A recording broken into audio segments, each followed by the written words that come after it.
ম্যানচেস্টারে সিরিজের চতুর্থ টেস্ট ম্যাচে ৩১১ রানে পিছিয়ে থেকে যখন ইন্ডিয়া দ্বিতীয় ইনিংসে ব্যাট করতে নেমে প্রথম ওভারে দুটো উইকেট হারায়, অর্থাৎ আউট হয়ে যায় জয়সওয়াল এবং সেই সুদর্শন, তখন মনে হচ্ছিল যে এই টেস্ট ম্যাচ ভারতের হারা সময়ের ব্যাপার মাত্র এবং সিরিজ জয় নিশ্চিত করে ফেলবে ইংল্যান্ড। কিন্তু প্রথম ওভারে দুই উইকেট হারানো ইন্ডিয়া দ্বিতীয় ইনিংসে পরের ১৪২ ওভারে উইকেট হারিয়েছে আর মাত্র দুটো এবং অবিশ্বাস্যভাবে টেস্ট ম্যাচটা বাঁচিয়ে নিতে সক্ষম হয়েছে এবং যার ফলে তারা টেস্ট সিরিজে টিকে আছে। এবং দ্বিতীয় ইনিংসে ইন্ডিয়া করেছে ৪২৫ রান ৪ উইকেট হারিয়ে, এবং আলাদা করে রবীন্দ্র জাদেজার কথা বলতে হয়।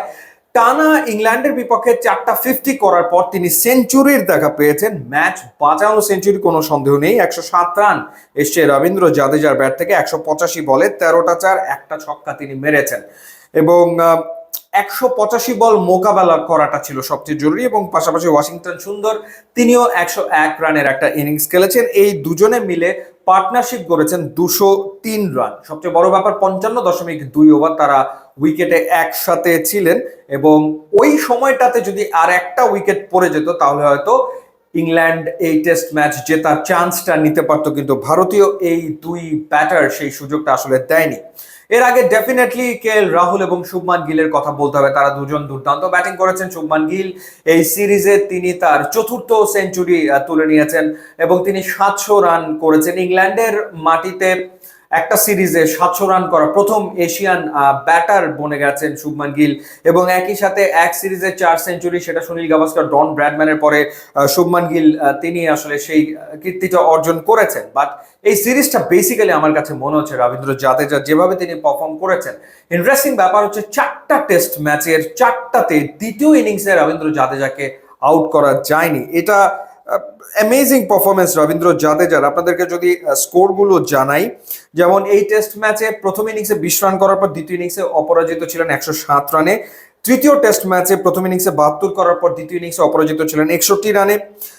দ্বিতীয় টেস্ট ম্যাচে ৮৯ করার পর দ্বিতীয় ইনিংসে অপরাজিত ছিলেন ৬৯ রানে এবং প্রথম টেস্ট ম্যাচে ১১ রান করার পর দ্বিতীয় ইনিংসে অপরাজিত ছিলেন ২৫ রানে। দ্বিতীয় ইনিংসে তাকে আসলে আউট করাই যাচ্ছে না এবং এখন পর্যন্ত তিনি এই সিরিজে রান করেছেন ৪৫৪, তার ব্যাটিং গড় হচ্ছে ১১৩.৫০।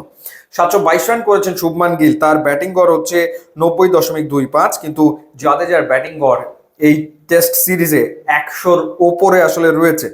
তো রান তোলাদের তালিকায় শুভমান গিল ১-এ, রাহুল ২-এ, ঋষভ পান্ট ৩-এ এবং ৪-এ রয়েছেন রবীন্দ্র জাদেজা। অর্থাৎ ইংলিশ ব্যাটারদের চেয়ে এই সিরিজে বেশি রান করেছেন Rabindra Jadeja. So excellent perform তিনি করছেন, স্পেশালি যদি ব্যাটিং এর কথা বলি। এবং আমার মনে হয় যে এই ম্যাচটা বাঁচানোর ক্ষেত্রে তার ইনিংসের তো বিরাট একটা ভূমিকা ছিল, সেই ব্যাপারে কোনো সন্দেহ আসলে নেই। সো ২-১-এ এখনো এই সিরিজে এগিয়ে রয়েছে ইংল্যান্ড। লাস্ট টেস্ট ম্যাচটা ওভালে হবে। জমজমাট একটা সিরিজ চলছে, কোনো সন্দেহ নেই। প্রত্যেকটা ম্যাচ ৫ দিন গড়ায় 5 দিন করে হচ্ছে।